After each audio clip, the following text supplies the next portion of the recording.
Okay, welcome. In fact, to the last discussion for this course, we're going to be talking about justice yet again, but in quite a different way than we were talking about last time when we were talking about distributing scarce resources during COVID.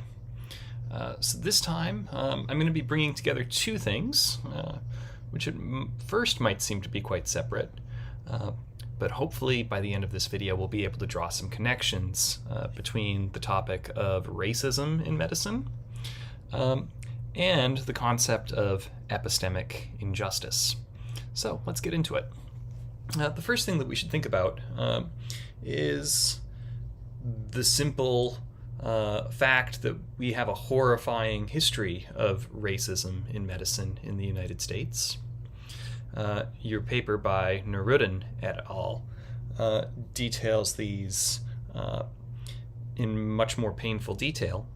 But here are some cases just to note and to think about and to realize that really terrible things have been done to black people in the history of medicine. And this is something that we have to be thinking about really clearly when we think about injustice in medicine. So here are just a few examples. One is the story of J. Marion Sims. Sims has been considered to be one of the founding doctors or founding scientists in the history of gynecology. What happened in Sims's case is that he was developing new gynecological procedures, most notably procedures involving treating vesicovaginal fistulae. And in these cases, he was developing surgical techniques by performing surgery on enslaved black women. And he was performing these surgeries without anesthesia. And stunningly and sadly, by the time he was performing these surgeries on white women, he was giving white women anesthesia. So here we have a way of Sims clearly not taking the pain of enslaved people as seriously as the pain of others. Another famous example is known as the Tuskegee syphilis study. So the Tuskegee Medical Research Institute in Alabama, they were doing research on the progression of syphilis, but what they ended up doing was finding black farm workers in the area, and they were telling them that they were giving them shots for bad blood. But what they were really doing was leaving these men's syphilis untreated, even though they knew that a simple dose of penicillin could have cured these men of syphilis easily. They left the disease to progress in these men. Shockingly, this research continued on for a long time. So up until 1972, when the New York Times broke research on what was going on in Tuskegee, these men were being left untreated.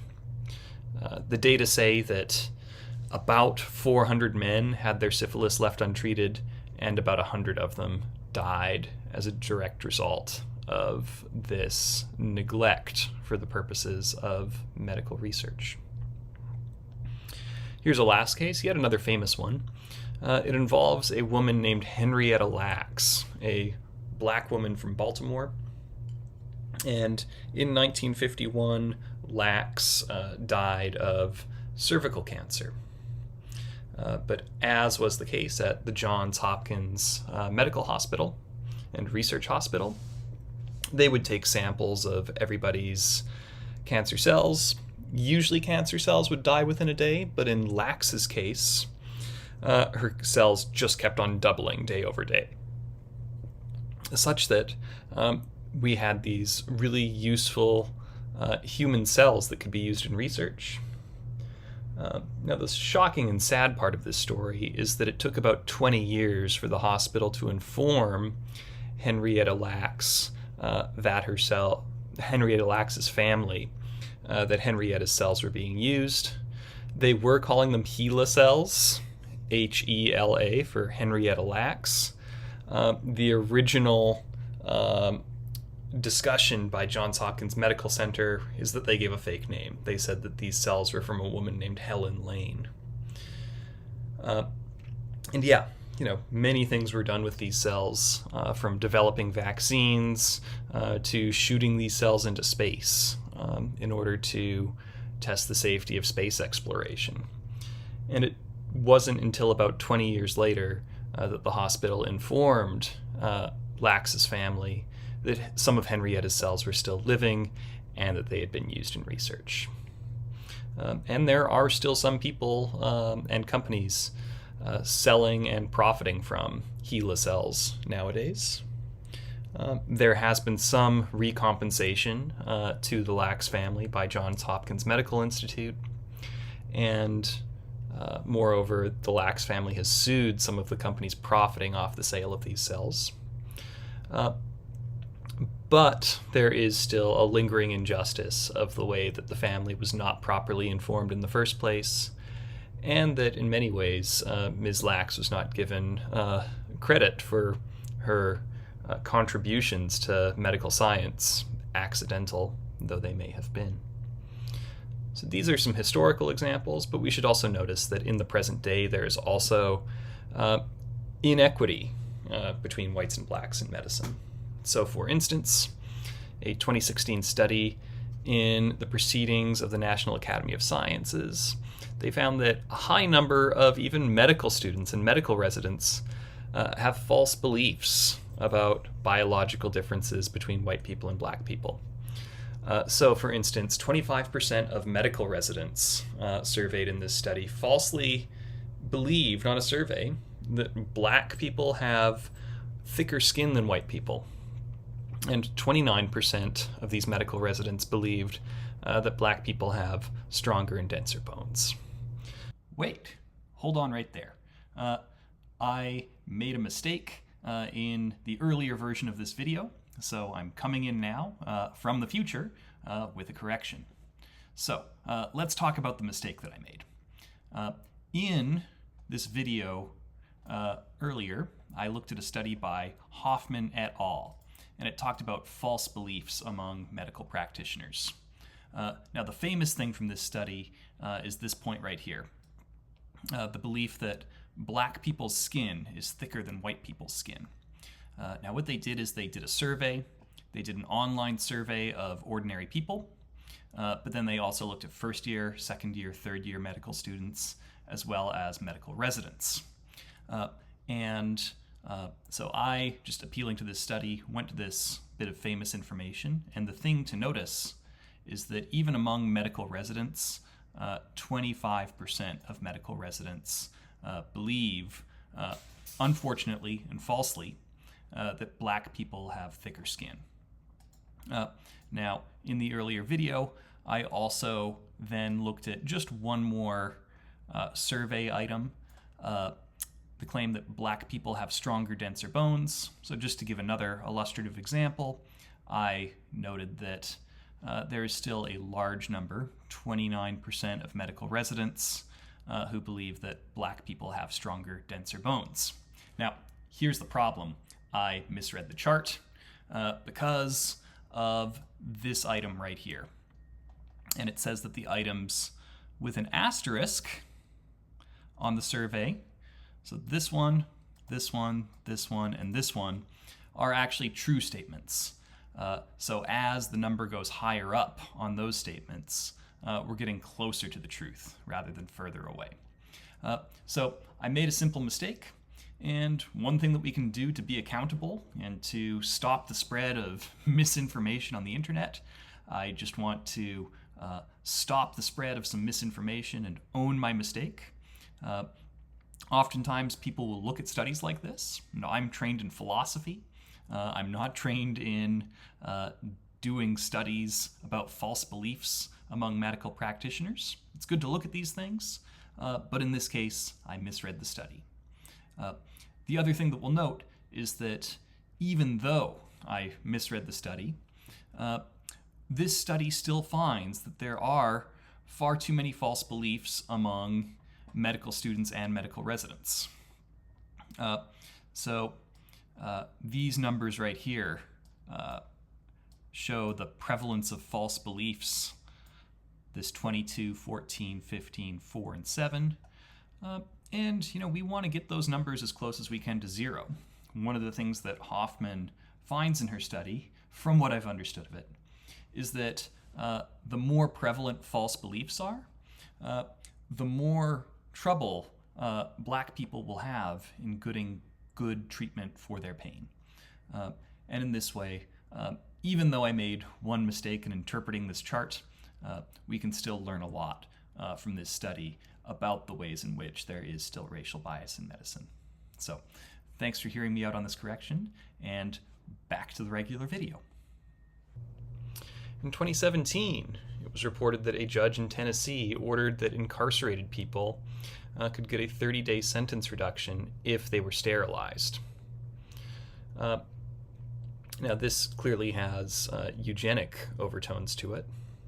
And we should also notice that people of color are and have been disproportionately affected by sterilization measures. So by sterilizing people who are incarcerated, well, if you have black folks overrepresented in the carceral system, this is going to have a disparate impact, harming black folks more than it harms white folks. Another example in the Nerudin et al. Paper that I had you read, if I'm remembering this stat off the top of my head correctly, about 8,000 people in the history of North Carolina were sterilized for eugenic measures. Oftentimes these people were deemed to be mentally unfit or inferior and were sterilized on that basis. Now, out of the 8,000 people who were sterilized, about 5,000 of those people were black. So we can see that sterilization measures have this impact on black folks.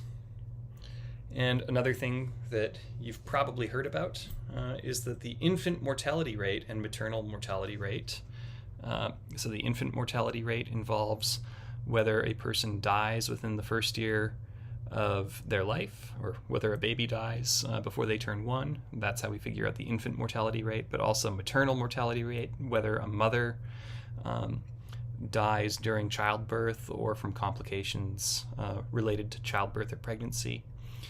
These rates are much higher for black folks. So when we look at all these situations, we can see them as injustices. And we should note that there are different kinds of justice and injustice. This kind of recaps and takes another angle at something I told you about in the last video. We can think about distributive justice.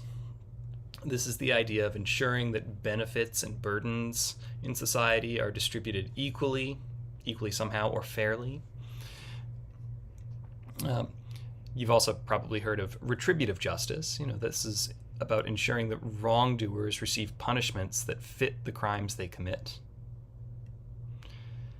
And many of us spend a lot of time thinking about social justice, which we might think about as aiming towards equity in society.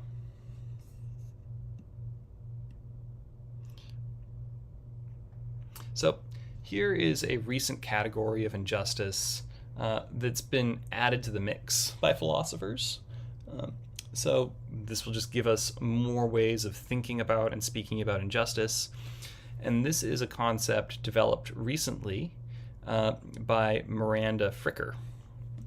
So on page 175 of that paper by Kidd and Carell that's assigned, we get this idea that epistemic injustice is a wrong done to somebody specifically in their capacity as a knower. So here's the first example that might really speak to a lot of people is, imagine you've got a boardroom full of people at a job, and they are giving ideas to solve a problem. Sometimes a woman will make a suggestion. Her idea will not be taken that seriously, or they'll move on to the next thing, and a man will then say much the same thing, and the idea will be met with much better reception. I'm giving you a hypothetical here, but many people will probably find that they've noticed a situation kind of like that in their lives, right? And we might think that, well, that's like a mistake. It's an unreasonable thing for people to not listen to others in the same way that they listen to the privileged few. Right? And we can also notice that the woman who makes the smart comment and then has her idea stolen is rightly going to feel like she's been wronged. And it's being wronged in her capacity as a knower, insofar as we think about how, well, they didn't take my word. They couldn't trust me. And that hurts. Right? And especially if it's not taking her word simply because she's a woman, or not taking a person's word simply because they're young, or simply because they're black. These would be examples of epistemic injustices. Epistemic, this is a fancy word. Epistemic just derives from the word epistemology, which is a philosophy word for the study, the philosophical study of knowledge and what's reasonable or rational to believe, what a justified belief is, right? So when we're thinking about epistemic injustice, it's injustice in the realm of how we understand the world and how we know things and what we trust. Now, let's think about how epistemic injustice emerges in healthcare. One thing that Kidd and Carell point out in their paper is that studies have found that doctors, on average, interrupt their patients about 18 seconds into an appointment. So a patient has some plans about what they want to talk to their doctor about. They start talking, and the doctor's going to cut them off that quickly. And because of this, and myriad other issues, only about 23% of patients in one study were able to complete an opening statement about their concerns. So you might be going to the doctor saying, here are the 3 things I want to talk about today. Only a quarter of the time does a person actually successfully get to lay out everything that they want to cover in a doctor's visit. So patients will often complain that doctors fail to understand them, whereas doctors will complain that patients are giving irrelevant information about their condition. So we might think that, patients feel like, well, I'm not being heard. Doctors feel like there's a bunch of irrelevant stuff that I really don't want to bother listening to in the exam room. So we can start to see how this might relate to this kind of injustice in terms of people feeling unheard or misunderstood. We can think about this as a systematic issue rather than something random. So there are ways in which the medical system is set up that causes doctors to rush a patient through their appointment, right? And there are things that lead doctors to not look closer into certain experiences of patients, why doctors communicate with patients in ways that are overly technical and use jargon some of the time. So, and we can think about all the bad consequences that can come out from this. Not only that there's hurt feelings involved, but also you get less complete information from patients, and that's going to lead to worse and more costly treatment. All right, so let's lay out 2 kinds of epistemic injustice. So within the framework developed by Miranda Fricker, who coined the concept of epistemic injustice, the first kind is going to be this sort of testimonial injustice. When we're thinking about testimonial injustice, we're thinking about when prejudices causes a hearer to give deflated credibility to a speaker's word. So that kind of comes back to the case of the woman in the boardroom who is taken less seriously because she is a woman. So your capacity as a testifier, when we talk about testifier, it's somebody who can help create knowledge by having other people take your word. It's when your capacity as a testifier is either limited or destroyed. And this can be through loss of trust on the part of the hearer or loss of confidence on the part of the speaker. So if the speaker just says, oh, these people aren't going to listen to me, so I'm not even going to bother talking, that is going to be an instance of what Fricker is calling testimonial injustice, that you are no longer able to use your words to be a source of information and knowledge. Now, we can apply this to illness, right? There is a prejudice in our society that people with illnesses cannot think straight. If we think back to our essay by Leon Cass from earlier in the essay, he basically made this argument that a person with a terminal illness who wants to die is in a situation where they are no longer thinking rationally. And this idea that this person is no longer thinking rationally, we don't have to take their word. We simply think of a person asking for euthanasia as confused. Well, coming back at that, we might say that could be an instance of testimonial injustice, right? It's a prejudice of a person who is sick. So that's another category, not only race or gender, but we could also talk about illness as a dimension against which you could be discriminated on, right? We can also think about other instances. So if we apply this back to race, think about the fact that sometimes doctors, when we deal with opioids, will have to determine whether a patient is being sincere about their pain or whether they are engaging in drug-seeking behavior. Well, if a doctor is more likely to not take a patient's word about their pain, treat their testimony as false drug-seeking behavior, that would be a pretty clear instance of epistemic injustice, especially if a white educated person like me might have their word taken more seriously than the word of a black person, a person with less education, for instance. Now, here's a second kind of epistemic injustice. This one's a little more subtle, a little more complicated, but let's walk through it. Hermeneutical injustice is an injustice that occurs when we have a gap in our hermeneutical resources. And it's going to, through our hermeneutical resources, put a person or a group at an unfair disadvantage when making sense of their social experiences. Now, you're going to say, what the heck does this mean? Let's just step back and notice that the word hermeneutic just means having a certain way or method of interpreting the world. So your hermeneutics is your framework for understanding the world around you, right? So if we come back to this, it's basically saying, well, we have interpretive or world interpreting injustice when we don't have the resources for interpreting the world that we need to, and where it puts certain groups at unfair disadvantages. So the idea here is that the experiences and problems of certain people in this world are going to remain obscure without certain interpretive resources. Fricker, her example, is this one. It says, some behaviors are just going to seem okay to somebody if they lack the concept of sexual harassment. This person would say, I wasn't doing anything harmful or bad. I was just complimenting my coworker's outfit. Or I was just making a joke, right?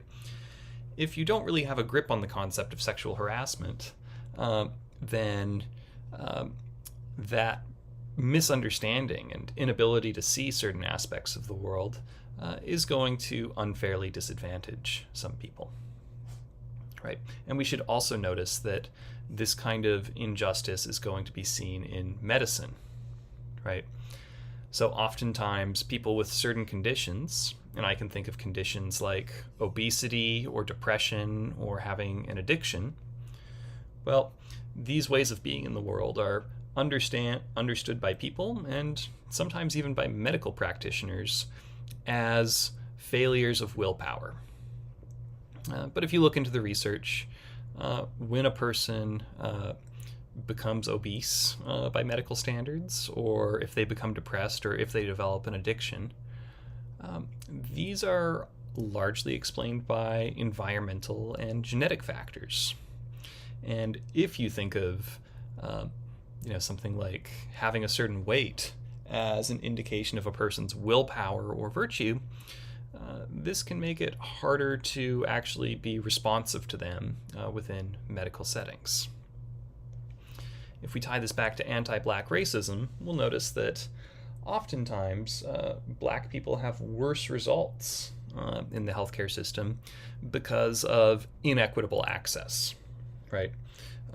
So if we look to the data, we will see that, for instance, prenatal care and high quality primary care are less accessible, or at least less accessed. They have less access from black people in this country. And that can go a long way in helping us to understand that worse outcomes in the healthcare system are a predictable consequence of certain social inequalities.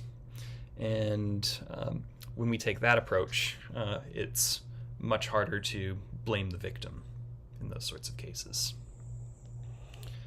So, just to sum up, the history of medicine has involved many injustices towards black people, like we saw with the Tuskegee case, the Henrietta Lacks case, and the Marion Sims case.